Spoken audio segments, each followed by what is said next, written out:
My name is Percy Jackson.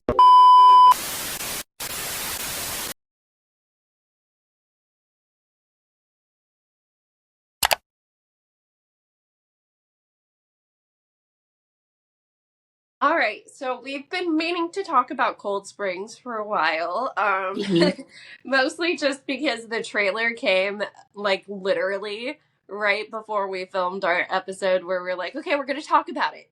And we tried twice and we kept going over time talking about both the trailer and Cold Springs. So now that the trailer buzz has died down just a tiny bit, we only have a little bit of Percy Jackson updates, mostly because they're now in their content cycle of pushing out news. This one is obviously going to look different because we read the entire book before we're coming to talk to you guys about it, when normally we talk to you guys through the process. This one was so heavy that I'm kind of glad we read it the entire way through first, just because they're like, we have the teen, like the troubled teen industry being the background of it, but then we also have these really heavy like drug and murder situations happening throughout it that are just like very intense at moments. You haven't heard us talk about it before, is that Cold Springs is a book Rick Riordan did in 2003, which is 2 years. It came out 2 years before the first Percy Jackson book. And it's essentially a book about a lot of really dysfunctional adults and essentially a couple kids and going to a troubled teen camp. And the way that it's told through the perspective of a lot of different characters, kind of like Heroes of Olympus style in that way, where like every chapter is from like a different person's perspective. And so you kind of learn things from that the other characters don't know. And you, the reader, are like, wait, what? For like a couple times, like, what does that mean? And things like that. Yeah. But overall, the general idea of the story is that these four adults, they're two different couples. They both have kids. One of their daughters died by suicide when she was 16, which is the beginning part of the story. And then it moves 10 years in the future where the younger daughter that was there when the first daughter died, like the girl was like babysitting her and just like OD'd on purpose, basically. Yeah, so And the other couple's daughter is yeah, like the main, or one of the main characters anyway. yeah. And it's basically like it like starts 10 years in the future, and that daughter is getting sent to a troubled teen camp, and the main character, who is the dad of the first girl who died, is working as one of the people that like the literal job is kidnapping kids and bringing them to these different camps. And it's really interesting because I remember, you don't know this yet, but at the very beginning of The Lost Hero, when they're first introducing Leo and Piper and Jason, especially Leo and Piper, those two characters, because Jason has amnesia, doesn't know who he is. But the other two, they like, there's like a one-off line about how they were on their way to going to a troubled teen camp. They don't call it a troubled teen camp. They call it something else, but it's a troubled teen camp. And that because of Jason, like literally like popping into their lives and all the magical stuff starts happening, and with like Percy Jackson magic time with like Greek mythology stuff, they end up, not going. And I remember people mentioning that with Rick, of like, why would he put like a troubled teen camp thing in these books, or like have his characters going because those camps are horrible? Doesn't he know that? And I can like emphatically tell you, he does know that. Like, this book makes it so obvious. He really, really, really, truly, honestly, to the depths of his soul, he knows that. He's very aware of that. He's probably more educated on it than most people were back in like 2001, 2002, when he wrote this book and put it out initially, than people are even now.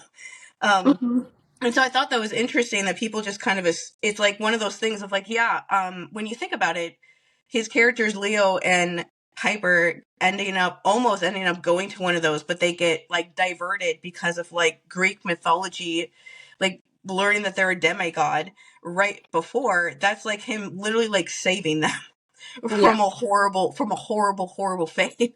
And so this book is very interesting, which is why I wanted to talk about it. Becky brought it up to us on Threads before, and because we talk about trauma, this is a book, and it definitely fits like how we talk about this stuff. So I understand why she told us to read it. But she mentioned in it that she was trying to convince Rick to adapt this into something. Mhm. And I would really like them to adapt this into something. And so I wanted to talk about that just because it's very interesting to read a Rick Riordan book that is not Percy Jackson, even like mythology related Mhm. at all. Like, I don't think he's put out a book that isn't like mythology related in any way ever since he put out Percy Jackson in 2005. Even Mhm. like Daughters of the Deep is 20,000 Leagues Under the Sea, like redone with like the daughters of some of like the other characters that are in the original story and stuff like that. Like, he's always kind of done stuff. So it was really interesting reading him tell a story in like the normal world. One of the weird things with this book is that I read this book when I was in high school, and Mhm. I forgot most of it. And I definitely did not remember that it was him, and I didn't read Percy Jackson until 2010. And Mhm. so why would I remember that I read this book by him in 2003 when I was a senior in what? And especially when I was in high school and like living at home and stuff, I I have like six memories, I swear, from all of high school. Mhm. And like that's it. It's probably a little bit more than that, but there's a lot missing. And so I don't remember that much. But Yeah. when I was it's I don't know how to describe this feeling, but people who have like this sort of dissociation stuff will know that sometimes you just like read something and you get this feeling like, did I read this before? Did I watch this before? Do I know about this? But I just don't remember because I just like disappeared it from my, because I was dissociating a lot when I was reading it or whatever. So I don't actually remember it right now.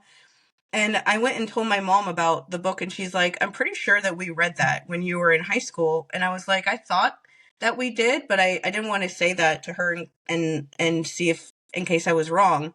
But yeah, and it Mhm. makes sense that we would, because my mom was an ED or emotionally disturbed teacher where she taught fourth to sixth grade kids that had a wide range of issues. Like some kids were from families that wanted them to drop out of school to join like the local gangs that their whole entire everyone in their family was in. Some of Mhm. them were kids that were like schizophrenic. Some of them were like nonverbal autistic kids. Some of them had like bipolar disorder. Some of them came from just like abusive families that would like give them drugs before they would go to school when they were 10, and they would come to school like high and things like that. And Yeah. either way, like having a parent like that, like going through all that with all, and I knew like her students somewhat. Like they were like, she called them like her kids. She Mhm. would she would leave every year for a week to go to like a sleepaway camp her school would go to every year to go with them. We would see some of them in the summertime, because the ones that like needed like extra help, and she was like their parents would have her check in on them even after she wasn't their teacher anymore because she, helped them and they liked her and they trusted her. And so Mhm. there are some kids like that we saw. She still sees some of them like 20 years after she was their parents every once in a while, or her teachers every once in a while. And Mhm. so a big storyline of this book is that there's a character named Race that is from a family like that, where his family, most of them are like in jail for varying things. His mom is all over the place and is never really around. Mhm. And he goes to this like nicer school in San Francisco. And I'm not exaggerating. Every single adult in this book are racist pigs to him at Yes. one point or another, because he's black and because he comes from a family like that. They just assume that he's done all of these bad things. And I'm very sure that his character is the reason why my mom like got this book and then gave it to like her students and stuff, because that's the kind of character that kids like that and actual families like that she knew would. She looked Mhm. for books like that about kids going through things that they were going through to help them feel like they could do it. Yeah. That's why Stephen had this book in the first place. And I will say that the one thing I remember about this book when I was in high school, like, it's amazing. It means that I liked it a lot if I remember anything at all Mm-hmm. about reading it. And like, all I remember about reading it is like of like getting like the general idea at the end of like, okay, so bad things happen when like you die by suicide, basically. And Mm-hmm. I just remember thinking after reading this book, like, okay, so no matter what, I can never do that because this was like a disaster. I just read a book Yeah. about how much it was like a disaster. And it just like stayed in my head after that, that like, no, that's not an option for me because something bad will happen. And it's one of those weird dissociation things that like I didn't know why I thought that. Like, so many people have asked me in so many different years, like, why didn't you even try? And I'm like, I don't know. I just didn't. And this book is not the only reason, but it is one of the reasons that was just like in my head somewhere, and I didn't even remember why I thought that. Mhm. But this book was one thing that told me, like, okay, if I do that, like, all these horrible things are going to happen because adults are stupid and they're going to do something wrong and they're going to mess everything up. And so I have to stay around to make sure that doesn't happen. Yeah. And I remember telling my mom that I really liked the book when I read it the first time, which I would, but that's just like a fun, like, wild thing to realize. I'm like, I still can't believe that I read this book when I was in high school and then like immediately forgot. Or just like there were so many books like that when I was at that age that you could just get for like Mhm. $5 at like a local bookstore. And the way that you Amazon makes it really hard to do that now. It's a lot Yeah. harder to just put out random books like that and just have them be out there in the same sort of way like it was back then. I really miss how easy it was to find random books like that. Like, Yeah. I would just like read them in a day and be done with it. I will say, so the character race that Shannon was talking about, and especially talking about loving, it took me a while, and not because he's not a lovable character, but because you hear more about him than you hear from him in the first, like, Mhm. 15 chapters. I think he doesn't really talk until like chapter 15 or 16, something like that, where Mhm. you're finally like, oh, this kid isn't what everybody thinks he is. And it doesn't just include like all of the adults, because you do hear a little bit about him from Mallory, but you just hear, oh, he's different, he's not like that. And so you're kind of like, okay, but you also are not a reliable narrator, so what am I supposed to feel here? Honestly, me growing up like I did, like, I felt more in common with people like him, people that people thought were just like bad people for one Mm-hmm. reason or another than anyone else, really. It's one of those things, like, as I was reading this book, I was like, this is a Rick Riordan book. Mm-hmm. There is no conceivable way on this planet, on in this universe, that any universe, that Rick Riordan would write a book where the teenage characters were the one that were doing bad things. I was like, there's no way. There's no way that Rick Riordan is writing a book where the kids have done anything wrong. Because this is Rick Riordan we're talking about. Absolutely not. He would Yeah. as I was reading this book, I was like, he would never do this. There is no way that these kids have actually done anything that any of these other adults have done, because he would never write a story like this. And I was like, I'm really glad that I was so sure about that because that's exactly how this book went, which is why I was like so sure that like race didn't do anything wrong and that all these people were coming after him for different reasons. And I said before, I feel like this book is a test in like media literacy, like if you read it, what you think happens in it, Mm-hmm. because he doesn't tell you like straight up how to feel about anything. Yeah. But within like the general, just like the story, even how it ends, he has very strong opinions about certain characters, but he doesn't talk to you like you're stupid. Like, he doesn't do that in the Percy Jackson books either. He Mm-hmm. expects you to be able to like pick up on things. Um, and so in this book, it's like he doesn't want you to like any of the adults. Mm-hmm. All of the adults are extremely flawed characters. There's one Two. um I would say the I'm forgetting what her name is, but the person that works at the camp that was originally Chadwick's partner, and then she like sticks with Mallory. She's redeemable in my eyes by the end too. Hmm. I have a hard time believing that anyone who works at one of these camps is redeemable because I think it's more you're just, working at one of these yeah. camps and like seeing how they treat literal children. It's That's that like I she saw what Mallory's pain was coming from. That's where yeah. I find the redeemability in her, because, like, when Shannon says that the kids don't do anything wrong, it's all trauma responses. Like, Mhm. everything that they do that can be considered bad or make them look like bad kids is a trauma response to something, including the main character, Mallory. Part of the reason why she gets sent away to the camp is because she has been doing drugs. And she's been doing drugs because she's the one who found her babysitter dead and Mhm. OD'd. And Mhm. so she talks about how, like, right away she was treated with kid gloves and like she was a ticking time bomb ready to go off because of that trauma. But like, nobody actually really cared about her, is kind of the impression you're getting. Like, it was Yeah. all very superficial care. Yeah, like the basic backstory of Mallory's life beyond like what we just said is that the big like dramatic story of these two couples of these two families, why they're so Mhm. interconnected in the story, is that the dad of like the older girl that dies and the mom of Mallory are having an affair together. Mhm. And they're having an affair together when his daughter dies, and Mallory is there and happens to just be there because she was babysitting her and finds and like is the one that finds her dead body and has to call 911 and all this stuff.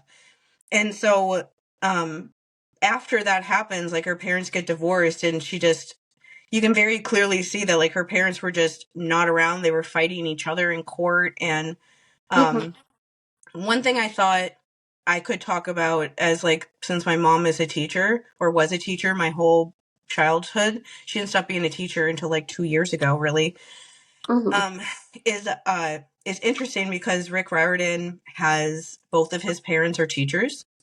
And he Mhm. talks a lot in this book about how being the child of a teacher can be really hard Mhm.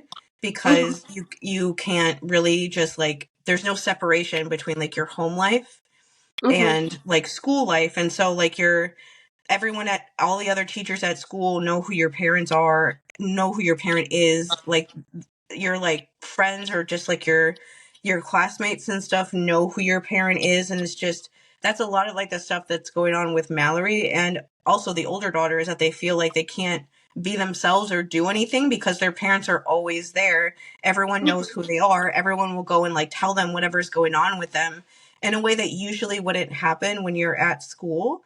And I will like agree with that because I was never my mom was never in like the same school district or anything like that as us. I think on purpose. She didn't want us to like go to school like that with her because that would be really that would be really weird.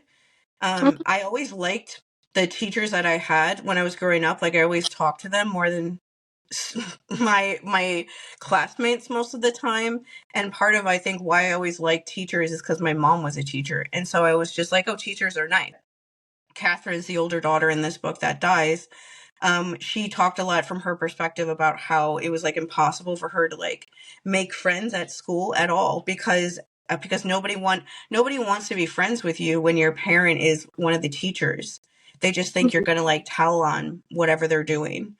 And that it like people used to think that when I was in middle school and high school because my mom was a teacher. They thought that because my mom was a teacher that I would just like tell on whatever stuff they were doing wrong or whatever. Um, and they saw me as like a super goody two shoes, which is just absolutely hilarious. But that's like what people thought I was like because my mom was a teacher. She wasn't even a teacher at my school, but Yeah. that's just what they thought about that at all. All you ever wanted was the best for your child. I first sent her to an outdoor wilderness program. It's for teenage boys and girls needing a change of attitude and direction. There's all these places called emotional growth schools. The first place was in the middle of nowhere. We were building other camps, basically doing manual labor all day long. It was just constant yelling at, like, boot camp style. I can imagine this being like a TV show in the same general-ish way that Percy is a TV show, but obviously meant for kids a little bit older. Mhm. And like Becky even mentioned that she would want it to be more like YA level, which yes, it would be. Yeah. But I thought that this book, it's interesting because Chadwick as a character is the main character. Like you're in his head most of the time, but he is a absolutely horrendously terrible, disgusting human being. And like Rick did that. He like very much flipped like the perspective a lot, where he had you learn all these things through somebody who had a very strong agenda to think certain things about people. And when you get to the end and you find out like the big plot twist, you realize just how like gross of a human being the main character is, beyond the fact that his job is literally kidnapping children and bringing them to a troubled teen camp, and he thinks that he's saving these kids. And Yeah. he talks, there's scenes in this book where he's at the troubled teen camp and like the higher level group kids that have been like literally traumatized so much that they like had their personality sucked out of them because of how much they traumatize the kids when they first get there to get them to stop acting like themselves. And Mhm. he's talking about these kids like being so nice and polite and like doing what they ask now as like proof that like the program that they're doing works, or that it's a good thing or something, or that, Mhm. or like, look how nice these kids are. See, this proves that we're helping them. Because there's even a character in this book that is like a former student, and he's like, see, he's doing much better now. And I'm like, this kid has a trauma bond with you. Like an actual trauma bond, Yeah. thinking that the one of the many things that this book shows very well is that kids who go to troubled teen camps, they leave feeling like such shame about themselves, because the only way for this program to work is if you start to hate yourself, basically, and blame yourself for everything wrong in your life as a Mhm. child instead of the people that are actually responsible for it, and then give all of the credit for you doing better to this program, to these other people, instead of giving it to you. Like, you're the one who does it. Like, it's not like my therapists through the years have helped me a lot. But if I didn't go every week and if I didn't actually do this stuff, like when you're in therapy doing EMDR, you have to do it.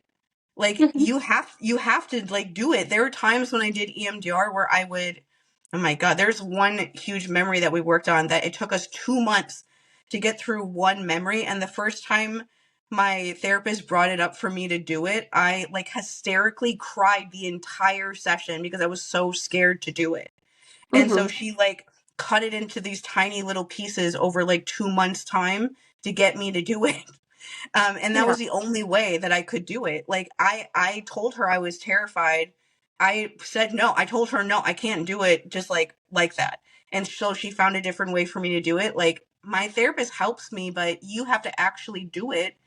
Like, these kids are the ones who survive these horrible places, not like, but they give all of the credit to the adults because that's just like how these very traumatic, traumatizing, just the worst places you can ever imagine sort of camps are built. They're built to make kids feel bad about themselves. And Mhm. so you see that in the course of this book with the character Mallory at the end, at the very end, she's staying at the camp, but she refuses to talk to her mother.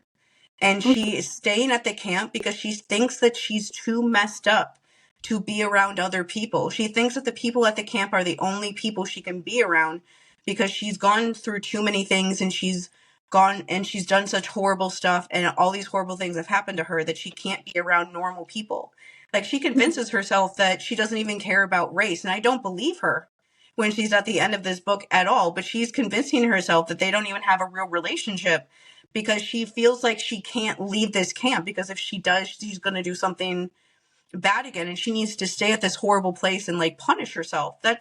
That's what she's doing at the end of this book, like not Yeah. speaking to her mother. And that's like the kid that goes through the system. It's very much not like anything that you should want your child. You don't leave this Yeah. book being like, yeah, that was a good decision for her to end No. up going there.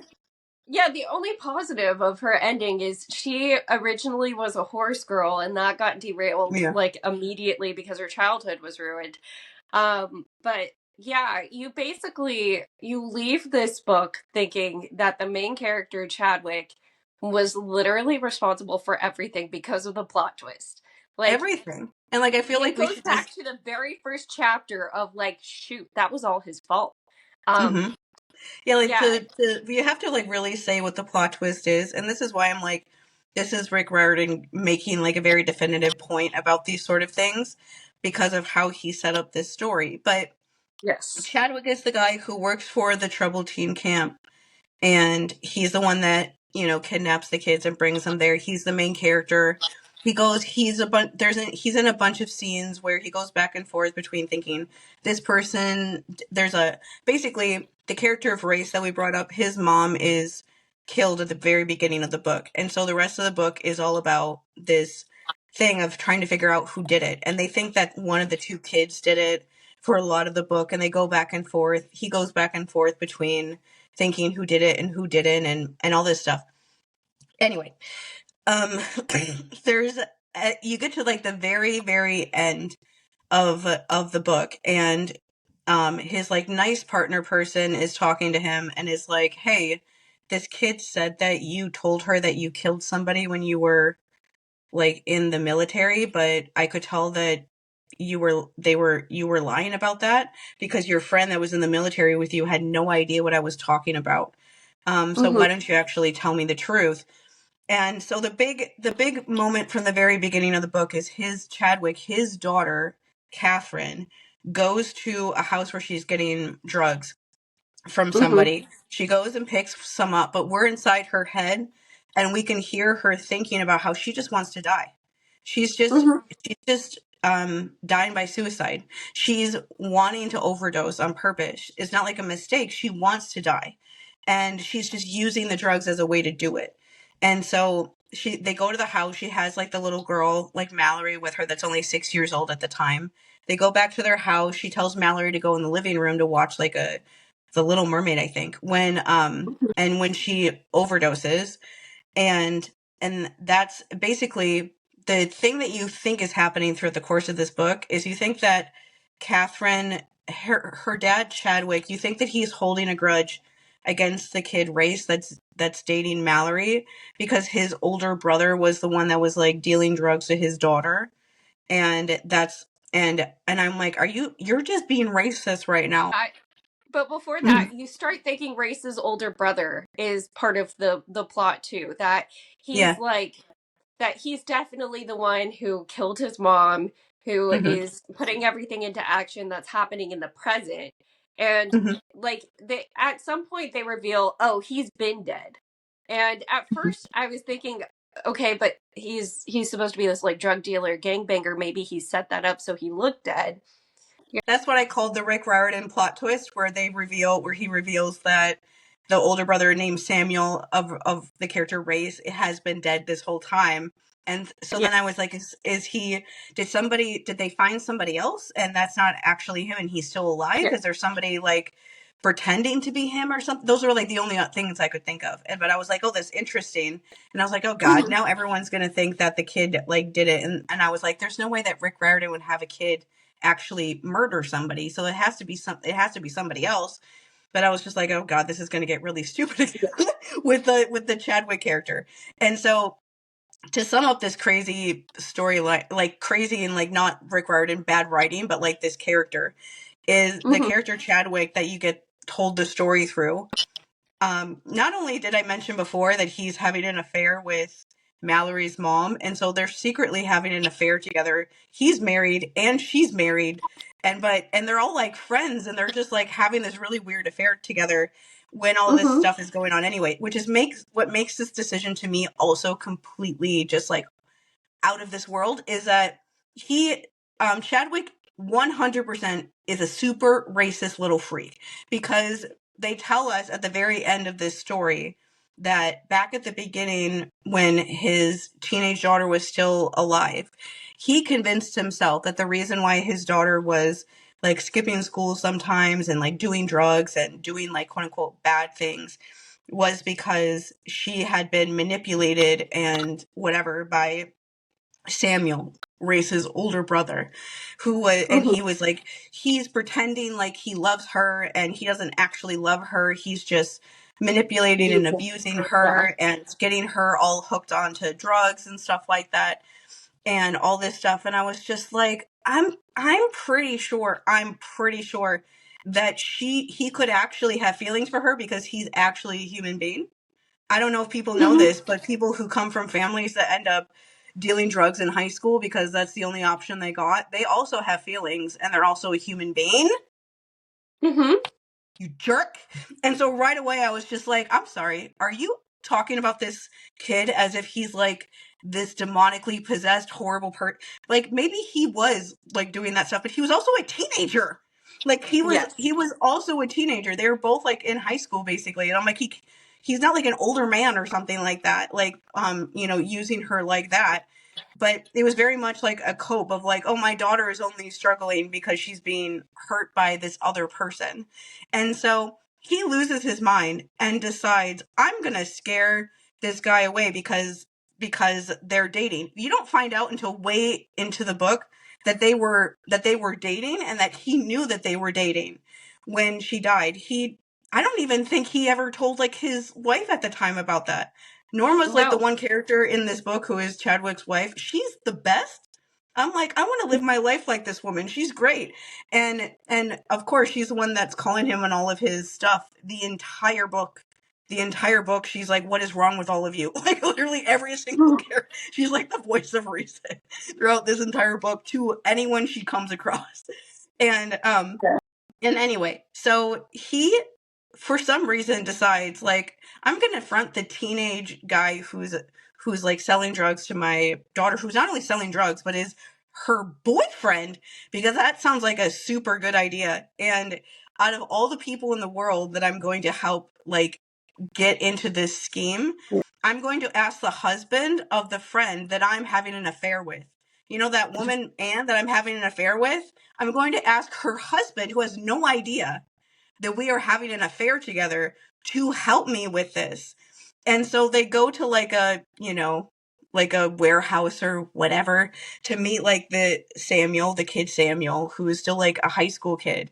And he says that they showed up just to like scare him. I don't believe this man. He's a liar, obviously, because we got through this entire book and he's telling us this in the last 5 pages. He's been lying to literally everyone throughout everyone about everything for this entire book. I don't believe you when you say that you showed up there just wanting to talk to him. I used to watch Dateline.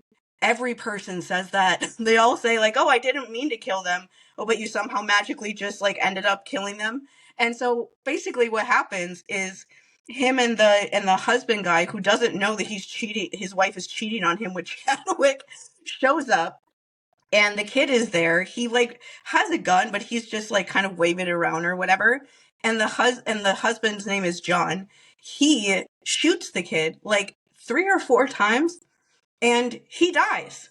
And they find out after he dies that his gun wasn't even loaded. You know why his gun wasn't loaded? Because he's a teenager. Like, he's a teenager.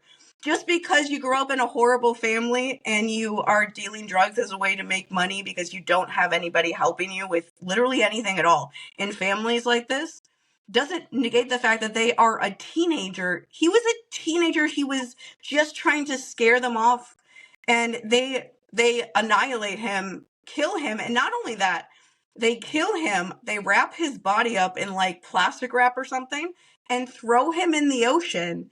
And they don't know that this entire time, Race, his little brother, saw them do all of this when he was like 6 years old. He saw the dad of like the dad of his like friend, because Mallory and him have been friends since they were this age. So he saw a teacher at his school who is the husband of the person who runs the entire school, and his best friend's dad murder his older brother, throw his body into the San Francisco Bay, and get away with it. They got away with it. They all just assumed that he died from like some sort of like drug hit or whatever. No, it was 2 middle-aged men being idiots that killed him this entire time. They got away with the entire thing. No one ever questioned them about it ever. And at the end of the book, the partner person of Chadwick's is asking him like, do you feel bad about this? And he's like, no, not really. And I was like, you killed an innocent teenage boy and threw his body like that, treated him like that, like he was nothing because he was dating your daughter, and Mm-hmm. and you have nothing? You don't feel bad at all? Like, you made everything that happens in this book happens because they did this. Because, of course, duh, his daughter is not stupid. Like, if your dad is suddenly blaming your boyfriend for all of your life's problems, when we were in this child's head, we know that all of her problems are not from the guy that she's with. He's the only thing that makes her happy. She's just upset in her life. Like, maybe people who have never struggled don't know this, but people usually, generally, don't get addicted to drugs and alcohol and anything else for that matter that's self-destructive unless they're trying to, like, forget about something in their life that is actually making them really sad. Most of the time, there's something else, and that's just, like, a way for them to forget about it. Yeah, sometimes there are people that got addicted to, like, pills when the opioid epidemic happened. That was just purely, like, a body like reaction to like those medications and stuff. But a lot of the time it's like hiding from trauma. That's the majority of why people end up getting addicted to those things. That's why she was doing drugs in the first place, was because she was depressed and wasn't happy.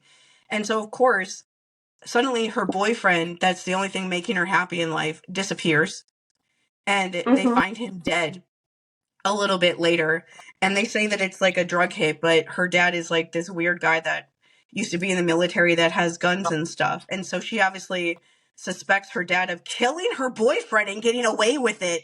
And so, yeah, of course, I can understand why in that moment she decided to die by suicide, because it's like, what am I even doing in this sort of situation? And so literally everything that happens in this book happens because Chadwick, this is like the most wild thing I can imagine ever doing. He does this, he helps kill somebody, helps cover up their body, and then just leaves for 10 years. He just leaves for 10 years and leaves the guy that like actually shot the kid, John. He just leaves him to deal with all of this for 10 years. And it's like, what are you doing? You just killed someone and you just left the guy who you roped into this because you're the most dramatic person on the planet, and you leave town to get away from all of your problems and leave him to deal with everything that you did to him. Like, that guy, that character ends up dying in the course of his book. That's Chadwick's fault. He said, like, you got him to help you kill somebody and then left town once you did it. Like, not everybody is completely lacking all sense of empathy and emotions where they can do something like that and just like move on with their life. Okay. Oh, Jesus. And I'm an empath, so I feel things very deeply. I just feel like people, not everyone, I am an artist. Like, the character of John is like terrified the entire book. And once you realize that this happened, you understand why he's like freaking out and scared all the time. And is like afraid of losing his daughter and all these things, because it's like, because how could he not? Like, he helped somebody he thought was a friend, and then that person just left him after they did this horrible thing together. And it makes you, when you find that out, when you look back at the book, you look at all these things that happen with like Mallory the kid, like Race, that poor child who saw all of that happen and just couldn't tell anyone about it because he knew that nobody would believe like a black person over two white people who were like a teacher and like a well-known business person that were white, and no way, they would never believe him. And so he just told no one about what he saw and just dealt with seeing them literally every single day. Every single day he would have seen at least one of them, and just dealt with knowing that all those years and didn't tell anybody ever about anything that he ever saw. And he has no remorse for ever doing that. And and like, just everything that happens because of him. Like, his daughter killed herself because of him. These two different couples' relationships broke up because of him. The people in this book die because of him. Like, everything bad that happens in this book itself happens because he did this. And when you get to the end of the book, he just doesn't care. He doesn't care. And you're just like left like, how do you not care? And so to have the character Chadwick be this person that secretly murdered an innocent teenage kid because he was mad that his daughter was dating him, and covered that murder up and has no remorse for doing that. Yeah. That he's the character that thinks the troubled teen industry is a good idea, tells you everything that you think you want to know that Rick Riordan thinks about the troubled teen industry. Like he's the person that's trying to convince you in this book that it's a good idea, and that's the kind of person he is. And so my favorite thing from the end actually of this book is there's this one of the many people in this book who is an adult who is racist as hell to race, and just thinks that he's the one doing everything that Chadwick did, like literally everything that Chadwick did. They keep thinking that this 15-year-old kid did it because he's black. That's literally the only reason, because he's black. And so there's this person that was a friend of Chadwick's daughter when he was in high school that is all like edgy and weird about the fact that she ended up dating this other guy and didn't like him very much. And he tries to kill Race, and he's able to just like basically like push him into like the ocean at like the last second, like basically just does like a desperate move when the guy's about to just like execute him and throw him into the ocean, like literally telling him he's getting rid of like trash, like his brother died and things like that. And he's just able to like, in a desperate move, like kill the guy and get away from him. Like, it's like, if he didn't do that, he was going to die. He didn't have a choice. Nobody ever figures this out. I think this is the funniest thing in the entire world, that Ray's as a character, everyone is like so suspicious of him this entire book. And at the end of the book, like Chadwick and all the other adults, Chadwick mainly, thinks that this other character that he had to kill is just like off on like a self-discovery man journey, where he's like doing hashtag van life like 10 years early. name's Chase. I'm 24 years old, and this is my home, a 2007 Toyota Sienna. After being inspired by all the creators on TikTok, I decided to leave it all behind and join the hashtag van life. Let me give you a tour. And I think it is so funny that the character of Race had to kill this person, and all of these adults that think that they're really good at investigating things and never figured that out. And why would he ever tell anyone? He would never tell anyone anything. In my mind, he would tell Norma one day, because Norma's a good person that wouldn't tell anybody and would understand that he had no choice to do that. Yeah, she'd be like, that kid was always sick. Like, the San Francisco police, particularly, are never going to believe that a black teenage kid was forced to kill a white person of any kind because they were forced to. They're just going to throw him in jail and be like, oh, you're just like the rest of your family. I think is like really interesting about the idea of adapting it into something is that I'm like sitting there thinking, because I'm like, I don't mean to sound like I'm being mean. Please don't think I'm being mean. I don't know that people are like with it enough to like pick up on a TV show, if you adapted it with Chadwick as the main character, where they wouldn't start to think that Chadwick was a good person purely just because he was the main character. It makes me think of Breaking Bad, where like everybody loves Walter White. Everybody's like, oh my gosh, this is the best show ever. But nobody ever acknowledges that there's nobody redeemable in that show. Yeah, and that's what I was gonna say, was like Walter White is the villain. Like, that show is a story of him becoming like the full villain that he always was.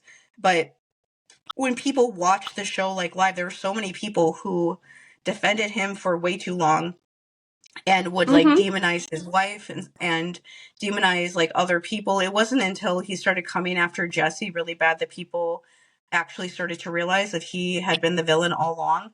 But it took like many seasons longer than it should have made people realize. And so that's what I was thinking of. Like, I was just sitting there thinking, like, if they adapted the show, it would be interesting to have it be told from his perspective again.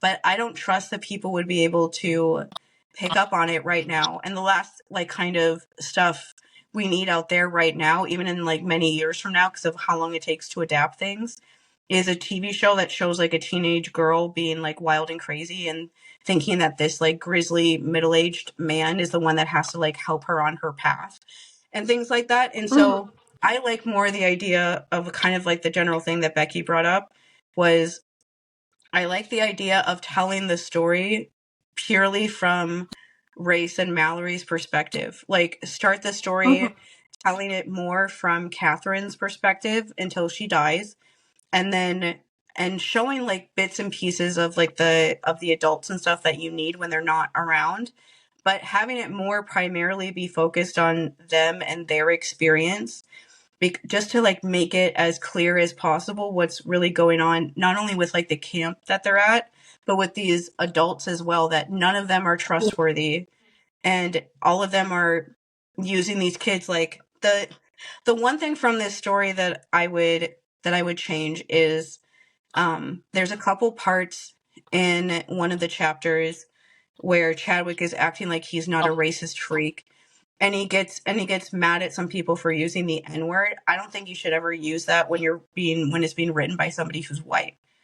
And I understand like how he was using it in a way to show that these people were wrong for saying that, but that's one of those weird, that's just how I think about that it just makes me feel weird. It feels like we shouldn't ever say that ever, unless you have like somebody who is Black who's either sensitivity reading or co-writing or something with you to. And honestly, if this was ever made into something, I would want them to have like a co-writer who is Black, who is from a family like this, like from a family like Race's, who went through this kind of stuff. There's a lot of kids like that. I knew a lot of them when I was growing up. There's a lot of kids like that are like him. And so I would want them to try to find somebody like that to have like the right perspective of all these things, to make sure that they show, because it is a hard thing to have a family like that there's a lot of reasons for why his family was struggling. You hear like his mom in the beginning talking about all the difficult things she's been through and why she just like fell back on these not so great habits. But when you hear why, it's more understandable why people end up doing these sort of things, because they don't have anything else. And so that's the main thing, is I would want them to have somebody like that to help them like make the story right. I would want them to talk to somebody who's been to like a troubled teen camp to make sure that they get all of that completely accurate and stuff too. And so I wouldn't want them to use that. It was only one scene, so you just like take that scene out. But the main thing that I would want to change is one of the many plot twists at the end, because it's a Rick Riordan book. There's many plot twists at the end of every Rick Riordan book. Is that the big twist that they do is that one of his partners, the one that I actually liked, the other one I did not like at all, is she is Race's sister, and like people just don't know that about her. Mallory like recognizes her but doesn't tell anybody because she's like worried about what that means, because she remembers seeing her at the house when Catherine went there before she died by suicide. And so like the basic like plot twist kind of thing at the end of the story is that Race's older sister has schizophrenia and has been like kind of doing like the personality, I would say, of like Samuel to like protect people. And she's thinking that she's protecting like Race and protecting people by like killing their mom, and like doing other things throughout the course of this book to try to protect her family from people that are trying to hurt them. Like Chadwick, honestly, was trying to hurt them this entire time. And once again, that is also his fault. But yeah, I will say with her, so her name is Kendra, that character. We get no inkling that like she is, or that like we were told Race has one older sister that went off and got pregnant with somebody. But we're not told that there was a whole other like half sister that was just like wasn't explained, and like so it comes like pretty complete surprise. And even Mallory's memories, they're so vague that she's like, I kind of remember someone else being there, but she never says like, oh, that lady in particular is familiar. So it really like when the reveal of, hey, you were there the night that Catherine bought the final like dosage of heroin kind of thing, the way that that's revealed, it's 100% surprise. And so you're just kind of like, wait, I wish I would have had some like context clues, just a little bit.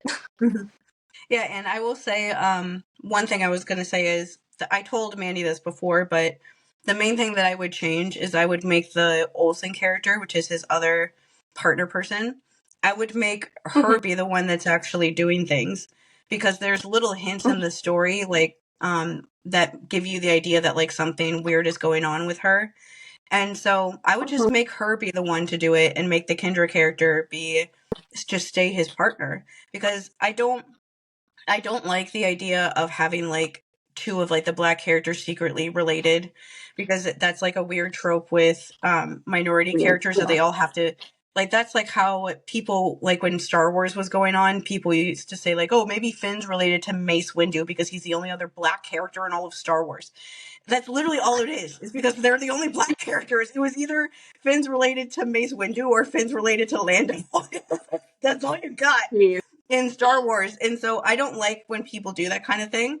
There can be multiple different people that are from minority groups that are just in the same thing without being secretly related to each other. And so I don't like that idea. And I especially, it becomes like the schizophrenic thing is like a whole kind of like a dangerous-ish thing with black people, because a lot of black people were diagnosed as being schizophrenic when they weren't, because of racism. And so there was somebody that I was like acquaintances with online, and she is black and is schizophrenic, and her doctors did not diagnose her with it for a really long time because of the stigma and just like racism that happens to them. If that's on their chart, it's like that people will look at them differently forever.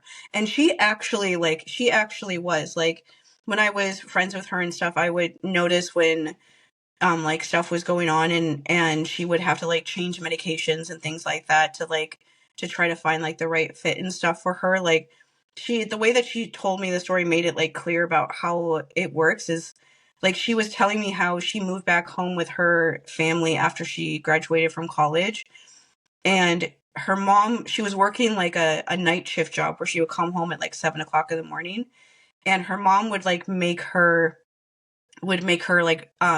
dinner for everybody in her family every night, and she would save some of it for her.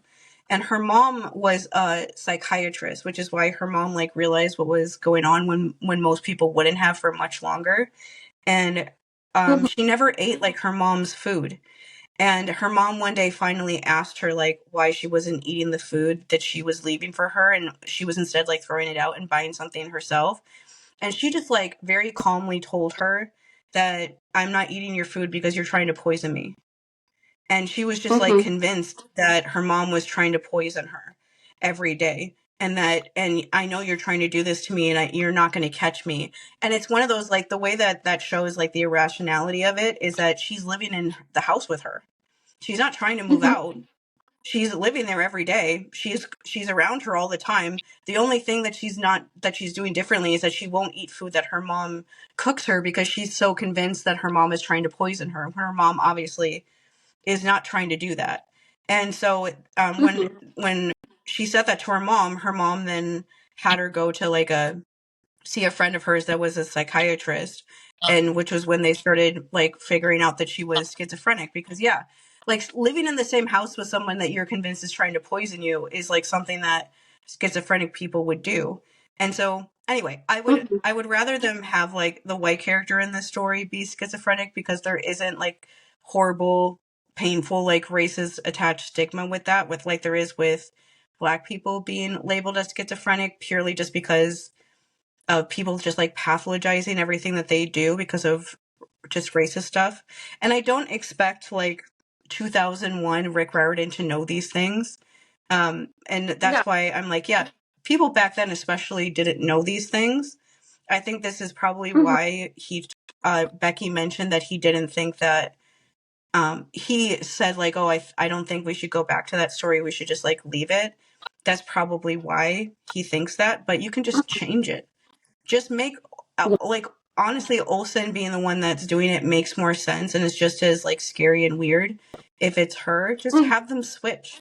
Have it be her. Have her be like a friend of have like there's a whole backstory with that Olsen character anyway about like her stepdad, or about her trying to find like her birth family and stuff. Just have it be that like someone that like her stepdad, her like real dad was like knew these people, and she happened to just be there that night and knew about it, and knew that like Chadwick got away with something, and was just like around him again to try to see if she could figure it out and like stop them. That would be enough, because that's basically it's very interesting when you get to the end of this book, because this whole book, like the Chadwick character and the John character, they're being like stalked by somebody who's sending them these scary letters and threatening them and things like that. And when you get to the end of the book and you find out that the person's doing all of this because they killed someone and got away with it, I'm like, you know what? I'm fine with you going through all of this stuff now. Yeah, I'm fine because with you getting blackmailed. Like said, like, why is Rick Riordan one of your favorite authors? And it was the Kendra character, who's like the secret like brother or whatever of Race. And that scene itself is one of that I thought back about once we got to like the end and we found out that Chadwick was doing all this because he was trying to stop people from finding out that he killed somebody, basically. And I was like, no wonder why you're so desperate for it to be like somebody else's fault. But that scene, there's a really great line in there where she's saying like kids can just like put things in a box of horrible things that they've been through and just not think about it because they have to. And they could just have to move on. And so she's telling him like, it's not right for you to try to make her talk about this if she doesn't want to. And I read that. That's why I like literally immediately like took my phone out and took a picture of that quote, because I was like, yeah, that's exactly what it is. Like kids don't have to talk about things that they went through that were really traumatic unless they want to.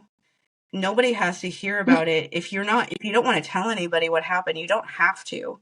Even your, this is maybe something people don't know, but even your therapist, like when I do EMDR, my therapist tells me like, you don't have to tell me like what memory we're working on. I do, because I like, part of me doing EMDR is saying the things that I'm like seeing and thinking and stuff out loud. When I'm doing it, helps me like process it and go through the whole process of it. But some people don't need to do that. One thing with this book I wanted to ask you about is because you live in the Bay Area, and this book is set in the Bay Area. And so is there anything you can add just for someone who also like Rick Riordan and Becky actually lived where this book was set, about where things are and things like that? So I mean, it's kind of interesting. So Mission District, I actually have very fond memories of. My uncle, the one that died and my mom went crazy after, he lived in the Mission District. So he removed himself from our family long ass time ago. Like I remember going up as a 5-6-year-old kid to visit him in San Francisco. So I have seen a little bit of that changing landscape. And it always was the situation of like, stay really close to the adults. And like, they were very careful about where they took me. And then like later on in life, Jake actually worked at a nightclub in the Mission District. He worked at Bruno's, for anyone who is Bay Area. And we got married there, like, because the reason he worked there was my, I call them the in-laws I never asked for. The brother-in-law. Mr. Gemini. Yes. So Mr. Gemini's brother-in-law was the manager of the nightclub, and he cut us a very good deal for our wedding. I will say he's one of the ones that I like more out of that group. But yeah, so he was the manager of that nightclub, and we lived next door to each other for a while. So him and Jake would drive up to the Mission District every single time, and I went with them a few times, just to hang out and actually experience a nightclub. And it was like the kind of situation there too, where it's like, okay, you don't leave the nightclub without me. And our cars, we have to make sure they're meticulously cleaned, because if there's anything showing in the windows, they're going to get broken into. I mean, all of San Francisco is kind of like that right now. Yeah. But it was definitely a bigger thing, especially pre-pandemic with that area. And then in terms of Oakland, it's interesting because I haven't really even been to Oakland much, and it's because of Oakland's reputation. Like, even with my Hispanic ass family I grew up with, you know, they're like, oh, we don't want to go to Oakland, it's a little dangerous. Like I saw some sort of pop-up like market, a vintage market that they were having. And I sent it to Michael, my brother, because that's one of the only ways I get to do things on Saturdays since Jake works a half day Saturdays. Mm-hmm. And he was like, oh, I don't really want to go to Oakland. Like, are you sure you want to go to this? And I'm like, I think it's getting better. Both areas, Mission District and Oakland, I will say, are a little bit getting gentrified. But yeah, and the few people that I've met from Oakland now as an adult, like, actually are really down to earth people. And like, there's a big music scene. There is a lot of cultural stuff there. I've seen like Afro Latinas, Black people, like Latina people. And it kind of, I don't know, it still has the reputation, but it's very much getting gentrified at the same time. That's depressing. So it is interesting to see. Yeah, it's interesting to see his perspective as, you know, like someone who was there when it was definitely worse, I will say. I mean, worse and better in some ways. Still in the Mission District, like, I would stick to very main roads. I wouldn't go down a side street. So Yeah, I will say one thing I just remembered that I wanted to mention that he wrote in this book that I really liked was there is one of the scenes that they have with Samuel, Race's older brother, before you realize that he's not alive anymore. It's from his perspective, and he's talking about Catherine, and he's talking about how, these people from across the bridge, they come over here when they're like struggling in life, or they're rebelling, or they're like just want to try like something different. And they come over here and they will hang out with us and do stuff with us until they're like done with like the rebellion or whatever the words he uses. And then they'll just leave. And he was talking about like how they feel like they're zoo animals, and how people come over here to like experiment, but none of them ever stay. And they just like interact with them as like this weird thing, and then just like leave. And he talks about how like we're supposed to just like move on and live our lives after that, and not be angry that you just like used us like this. And I really like them talking about that, because that is a thing that happens a lot. I even like had things like that happening when I was growing up, for being like poor. Like, you can just the place I grew up was very weird. There is like this weird thing where like there were kids at school sometimes that would be nice to me because they felt bad. And you can tell when you're like that person in school, you can tell that somebody is just being nice to you because of pity, because they just feel bad for you, because they say that you don't have things that they do. And that's kind of like a whole thing where you feel like they're just like watching you like struggle. And it's like this weird thing where they feel like, a lot of the friends that I had for many, many years was kind of like these weird charity case things. I realized later on in life where like, I think that they felt like they were doing a good thing by being a friend of mine, and I just thought they were being my friend. And so that's like what that brought up, even outside of like the racial context. The racial context is way more interesting. And I know that that is something that happens a lot, that like, especially with white kids, we act like we're like doing this stuff, but we know when we're doing those things that we can just go back to our lives and be fine. Those people, and even in the context of this story, Catherine was doing this stuff and she blew up that family's entire life. Like, all these people died or their lives were destroyed because of her like rebelling basically with these people. But other than that, to like sum up what we were saying before about adapting the book, I do think it would be a great idea to adapt a book like this that makes like a character like Race and a character like Mallory, like, and even Catherine, like, and even Samuel, like very much like the empathetic people in the course of the story, to show how these adults messed up their life so much by all the stupid things that adults can do, that because that is honestly like the whole thing of like kids going through any kid that ends up at a troubled teen camp or just struggles in life, it's because adults in their life are putting them through horrible things. Yeah. And they're just like reacting to the things that adults are doing to them. And so I do think that it's worth it to adapt it into a show. I think the things to change is like change the character Race's name, because it's weird to have a black character named Race. Yeah. Change like his name. Don't use the N-word in that one scene. Make Olsen the villain person, not villain, but villain at the end, and keep like Kendra still there as his partner and stuff. Unless she's done with him, because she probably would just be done with him if she was like anyway at the end of this book. But other than that, I think to keep it like that and to have it more focused on Mallory and like Race's perspective, and like showing little bits of what the adults are doing when they're not around, but to make it so focused on them that it immediately you're on like their side the entire book, so that, and you can go, and instead of it being like, I like the idea of it, instead of it being like a back and forth thing with like, did the kids kill Race's mom? Did Mallory do it? Did he do it? Did they know about it? Are they covering up for the person who did it? Instead, have it be like the reverse back and forth of Race and Mallory being like, are these people trying to kill me? Do they know what happened to like my brother? Did they like, even if they don't tell you like they do in this book for a while, have it be instead like the kids trying to figure out if these adults are trustworthy and what these adults are going to do to them if they tell them like the truth of what they know. Yeah.